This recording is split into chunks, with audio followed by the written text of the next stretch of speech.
Hey everyone, welcome back to my workshop. So today I'm working on this new project that I'm actually preparing right now. 2-layer deep pour, and for both layers I'm using craft resin deep pour new formula.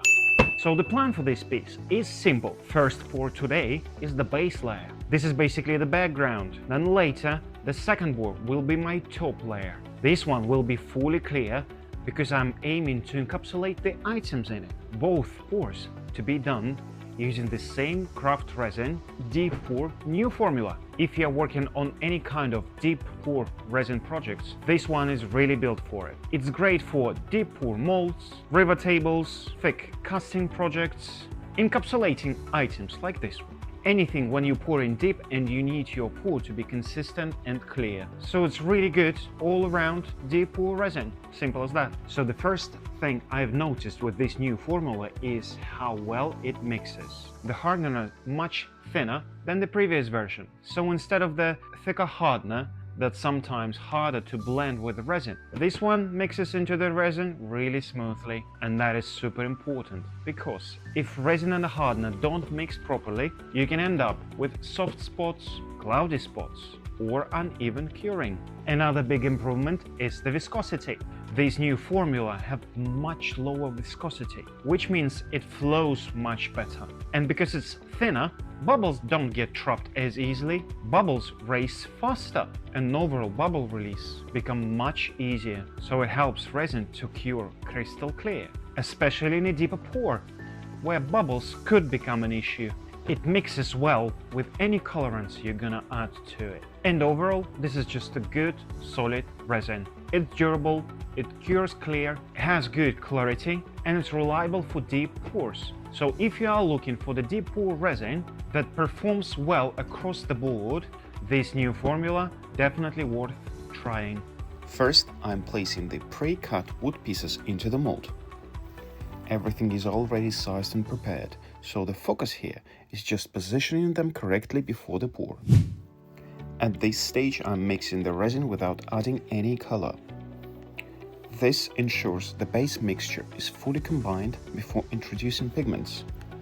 Proper mixing now helps avoid soft spots or curing issues later.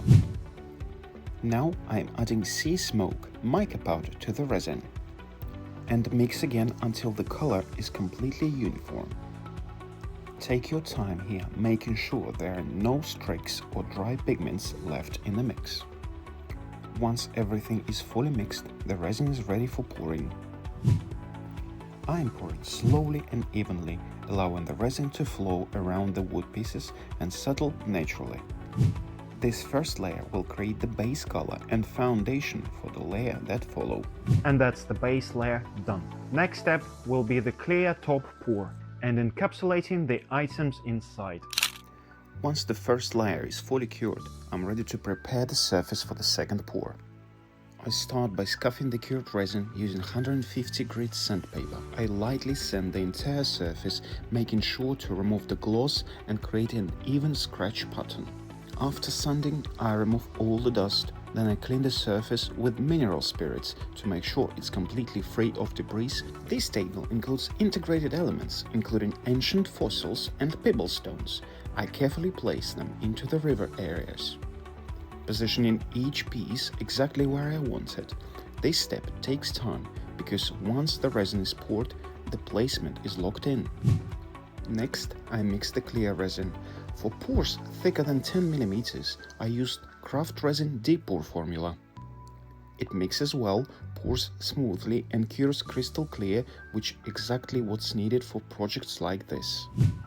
I carefully pour the clear layer, making sure all fossils and stones are fully encapsulated. Now the table left to cure for at least 72 hours. Once the resin is fully cured, I return to the project and remove the table from the mold, ready for the next stage.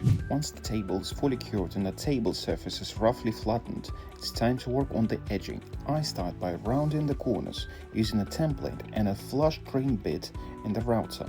I shape each corner to create a smooth, consistent radius. After that, I round over the top edge using a round over bit in the router. This softens the feel of the table and completes the signature edge detail. With the shaping complete, I move on to the fine sanding and polishing. Because the table consists of fossils, clarity is very important. To make them fully visible, the surface needs to be sanded to a very high level. Once the surface is uniform, I continue sanding through the high grades, gradually refining the finish. Then I switch to wet sanding, progressing all the way up to 2000 grit. The last step is oiling the wood. I am applying hard wax oil directly onto the raw wood surface. Using the craft resin deep pour formula, I was able to achieve a crystal clear finish, which is essential for this type of project. If you have any questions about the deep pour resin, layering or bubble control, please leave the comments down below. Thumb up if you enjoyed the video, subscribe if you want to see the final results. Thank you for watching, and I'll see you in the next one. I'm Alex, happy crafting!